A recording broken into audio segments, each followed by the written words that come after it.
She was relieved to place her key in the door, happy to be home, having spent the journey from school stealing glimpses of her younger daughter, who sat on the back seat engrossed in her phone. She looked at the jut of her jaw, comparing it to Charlotte's, glanced at her willowy legs, and tried to think of her own at a similar age. "Got any homework, girls?" she asked casually, as she began unstacking the dishwasher. "An essay." Lexi pulled a face. Essays were her very worst things. "Well, if you want to work at the table, I can help you," she offered, resisting the temptation to grab her child and fire questions at her. "What's going on? They said you weren't eating. Why did you faint? Was it for attention?" "I'm okay." Lexi rebuffed the offer and made her way upstairs. Freya watched her go. Charlotte opened the fridge and selected a yogurt and 3 leftover slices of ham that sat in a little bowl. She then reached up to the top shelf of the cupboard above the countertop, where multi-packs of crisps lived, before selecting a bag of cheese and onion. "Don't spoil your supper." Freya's rebuke was almost automatic. "I won't, I'm starving. What are we having?" Spanish omelette, avocado salad, tomato salsa and homemade pita bread." "Lush!" Charlotte rushed to her room with her bag and laptop in one arm and her haul of snacks in the other.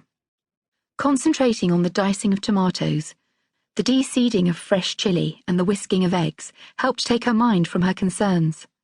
She then mixed the dry yeast and sugar with lukewarm water in a large glass bowl, before adding the whole wheat and unbleached flours, and placing the mixture on the coffee table in the window, waiting for it to bubble.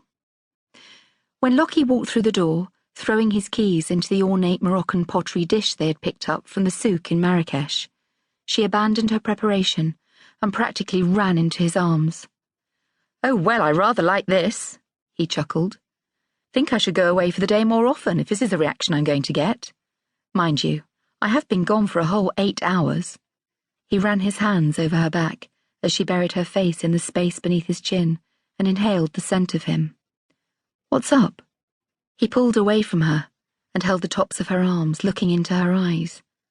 "I went to see Miss Burke today at school," she whispered, before taking his hand and pulling him to the sofa in the den, away from the bottom of the stairs where sound might travel. Lockie flopped down and she sat next to him, twisting her body to face him. "Yes? How did it go?" He too kept his voice low, taking her lead. "She said Lexi was a bit faint yesterday, and they were worried that she wasn't eating. They got the school nurse involved, and it felt like a really big deal." "Are you kidding?" "No, I am not kidding. I don't know what to do about it, or what to say to her." She bit her lip, waiting for his advice. Lockie's eyes darted left to right, as if he were considering how best to approach this. "But she's always eating, isn't she? They both are. And you are always cooking.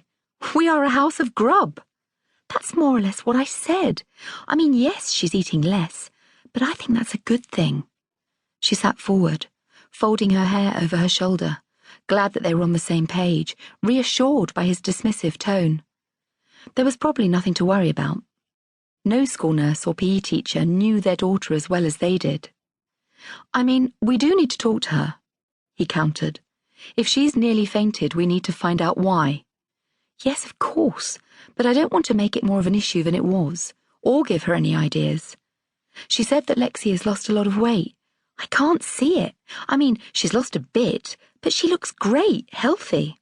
"Yes, she does," he agreed. "I don't know what to suggest." He looked stumped. "It's unnerved me a bit, Lockie. I don't know how these things start, and I don't want to paint her into a corner or accuse her of anything. It's hard enough being Lexi as it is. She's up there right now, struggling with an essay." She pointed to the ceiling. "Poor love," he smiled. They used the silent interlude to process the rush of thoughts. "How much does she actually weigh?" he eventually asked. "I don't know. I did when she was little, of course, but I don't know what either of them weighs. I haven't for a while. It's a sensitive topic." "But maybe it shouldn't be. Maybe we should just ask or get them weighed, and then we know what we are dealing with." He shrugged.